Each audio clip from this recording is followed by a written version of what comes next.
Hello, welcome to Joanna Braha's Tarot. I'm a returning tarot reader. I had to step away because I was battling cancer, but I'm back now.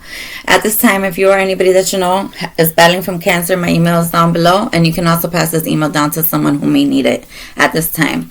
I decided to do a little video just so that way you guys could get to know your reader a little bit better, and just to get a little background about me.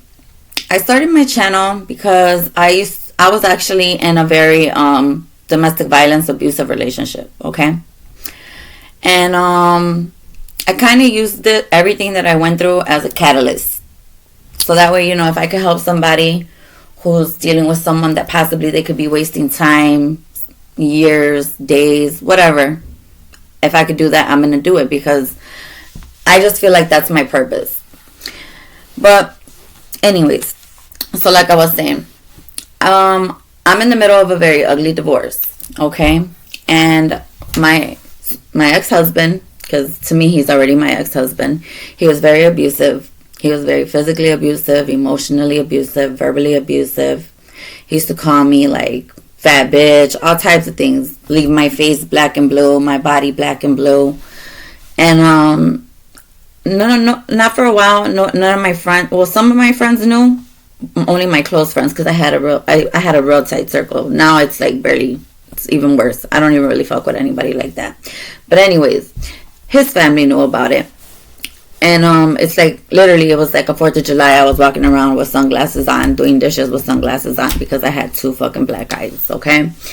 But everybody likes to act like this person is so innocent. He never did anything. He tells the courts he never put his hands on me. I never went and reported him until like the end because I don't know why. I still to this day don't know why. But now that we're separated, he does everything in his power to try to make false police reports on me, possibly even like go to social services, do all types of shit because he has no access to me. So what does people do that when they have no access to you? They try to do other shit because they can't do it to you physically anymore. And the person, I was getting the urge today, like, tell your story. And I am, because I'm getting real tired of people, going around this person and his partners. I'm going to get to that trifling bitch in a second, but hold on. Their narrative. So anyways, I would never blame the other person. He knew he was married. She knew he was married. I knew about this chick, like, for a while. It was like she was just one of those desperate chicks. But anyways, I remember one time I even read a text message that said, I was waiting in the car for 2 hours and you never showed up. Like, baby, I wouldn't even wait 2 minutes for somebody. So you and me, there ain't never a fucking comparison, ever. So get that delusional shit out of you. The anesthesia is getting to her. I believe the anesthesia of her going under the knife so much is honestly getting to this bitch's brain. But anyways, like I was saying. So this man, he's a drug dealer. I knew he was a drug dealer. When I first got with him, we met in high school. And, I always used to try to tell him, whatever, do what you got to do, but you don't have to do this forever. You don't have to do this forever. You could better yourself. I always tried to tell him to, I went to a second chance school after I was a teen mom. I had 3 kids with him. So I went to a totally a different school. I guess it was considered for second chance people, whatever. I even convinced him to get into this school. So I was always trying to fucking tell the guy, you don't need to do this forever. The money's not important. As long as we're good, we're happy, we're straight. But it was never enough for him. He always, he always needed to be, I don't know, in somebody's face, doing something, flashing something, like he really got, I don't know, the money really got to his head. So, now he robs people, and he doesn't give a shit that he's putting his kids in danger, the mothers of his kids in danger now, her 2 kids that ain't his in danger, because now he has a kid with her, but the other 2 ain't his kids, but they live with him, so those kids are in danger as well. This man robs people, okay? Drugs are involved. Money is involved. People ain't going to forget about shit like that. I was at a Walgreens. I lived with my mom after I had left him.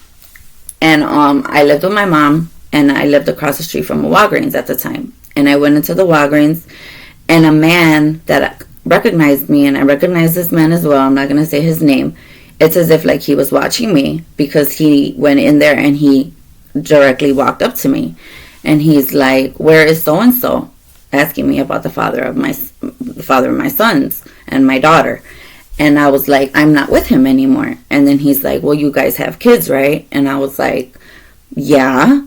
And at this point, I'm the type of person that, like, once I feel like you're trying to threaten me, I don't give a fuck what you're talking about. I'm going to get real offensive with your ass. And he felt it. And I was like, no. I told him, I was like, no, I don't fucking talk to him. Why? And then he was like, well, you guys have kids together. You must have his number. I was like, I don't. Literally, I didn't. And then he's like, well, what's his mom's number? And I was like, I don't fucking talk to her either. Because I don't talk to these people. Unless it's like I have to, which I really don't have to. I try my best to avoid them. But, you know, for the best interest of my kids, if it's something going on and like I will try to avoid him being there at all costs, because I just like, I don't want nothing to do with him. But his mom, you know, I try to give the lady a chance, and, you know, my kids do love her, and she does do a lot for my kids. She steps in, and, you know, he can't even pay the $400. You know, he got all this money that he robs from people, but he can't even pay the $400 that he has for two of the kids, because one of our kids is no longer with us. She deceased. My daughter passed away. So, anyways, like I was saying, this man approached me, and this man was like, well, you know what? He's like, I don't know if he thought I was lying to him, but he was like, just let him know that we're looking for him. And I was like, okay. And I walked out, and I went back home and across the street, and I was just like, wow, you know, this motherfucker is really out here doing shit, and he really don't give a fuck who he's putting in danger, because at the end of the day, he doesn't give a shit. All for his financial gain. All for his financial gain. So now, let me get to the trifling chick that he's with. This broad went into his cell phone, as me and him were a married couple. We were in Miami. I believe this picture was taken in Miami. And in the picture, I have a black eye. I was in Miami with a black eye, okay? That wasn't enough for her. She still had to edit it and make it look even more ridiculous than what it already looked. I didn't even want him to take pictures of me, but he was trying to kiss my ass and like, oh, let me take pictures of you. So we were on in our own little space, and he was able to, you know, he had nude photos of me. We were married. At this time, I was already mentally preparing myself, but I really wasn't out the door yet. I was still with him. So then, I guess when they got together, she went in his phone and she grabbed that picture and she started posting it on social media. Do keep in mind, my son's at the age of he could be on social media. So she claims that she's like a caring person and she really loves my kids. If he believes her, he's probably, you know, birds of a feather flock together. Bad enough the poor girl probably suffers from fucking, I don't know, all the anesthesia she goes under, so her fucking brain probably ain't working right. And, you know, I don't know, maybe her stupidity is starting to rub onto him, but how could you really love my children if you go and expose their mother, knowing that they're old enough to be on social media with one of them, and possibly his friends could see that, possibly he could deal with bullying, possibly it's just, why would you do that if you care so much about his kids, right? Anyways, this chick likes to paint the narrative and say that, you know, my ex-husband left me. First of all, I left my ex-husband. He filed for divorce, sure, because he was a drug dealer and he had the money to do it. When I left him, my main goal was just to get away from him.